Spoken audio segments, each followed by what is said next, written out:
Hello friends, இது AAG creations. நான் உங்கள் ஜெரி. எல்லோரும் லைக் பண்ணுங்கள், ஷேர் பண்ணுங்கள், மறக்காமல் சப்ஸ்கிரைப் பண்ணுங்கள். பாருங்கப்பா, இது வந்து பீக்கங்காய் ரொம்ப நல்லது. இதில் நிறைய நார்ச்சத்து இருக்குது. நார்ச்சத்து இருந்தால் தான் நல்லா டைஜஸ்ட் ஆகும் ஃபுட்டெல்லாம்.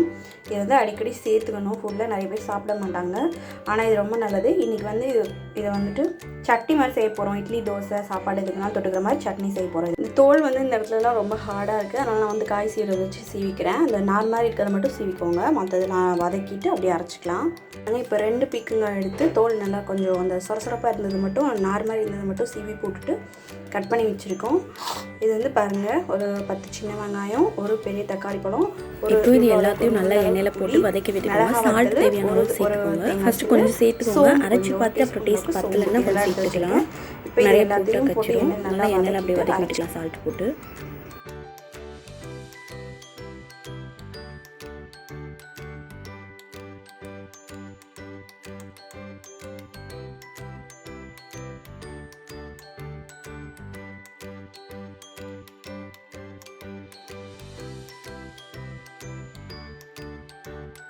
பாருங்கள், இந்த அளவுக்கு நல்லா பேஸ்ட்டாக அரைச்சி எடுத்துக்கிட்டாச்சு. பீக்கங்காய் வந்து நல்லா டைஜஸ்ட் ஆகும். நார் சத்து இருக்க ஃபுட்ஸ் வந்து அவரைக்காய், பீக்கங்காய் இந்த மாதிரி ஃபுட்ஸ் எல்லாம் அடிக்கடி எடுத்துக்கிட்டோம்னா இந்த மலச்சிக்கல் பிரச்சனை எல்லாம் வராது. வயிறு க்ளீன் ஆயிரும், நல்லா டைஜஸ்ட் ஆகும் இது. அதனால் இந்த மாதிரி காயெல்லாம் நிறைய எடுத்துக்கோங்க சாப்பிட்றதுக்கு. ஓகே, இப்போ சட்னி தாளிச்சுக்குவோம்.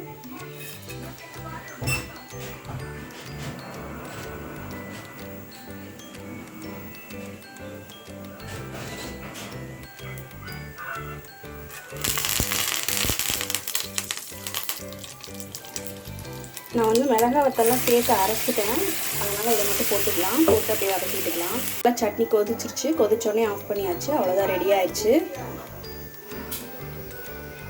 பாருங்கள், இட்லி வெந்துருச்சு. ஓகே, எடுத்து வச்சுருவோம். பாருங்கள், ரொம்ப ஹெல்த்தியான பீக்கங்காய் சட்னி ரெடி ஆயிடுச்சு. இட்லி, தோசை, சாதம் எது கூட வேணாலும் வச்சுக்கலாம். ஹெல்த்தியாக பிரேக்ஃபாஸ்ட்டாக சாப்பிட்டுக்கலாம், டின்னராக சாப்பிட்டுக்கலாம், எப்படி வேணாலும் சாப்பிட்டுக்கலாம். ஓகே, எல்லாரும் சாப்பிட்டு பாருங்கள். சாப்பிட்டு எப்படி இருக்குன்னு சொல்லுங்கள். Okay, bye.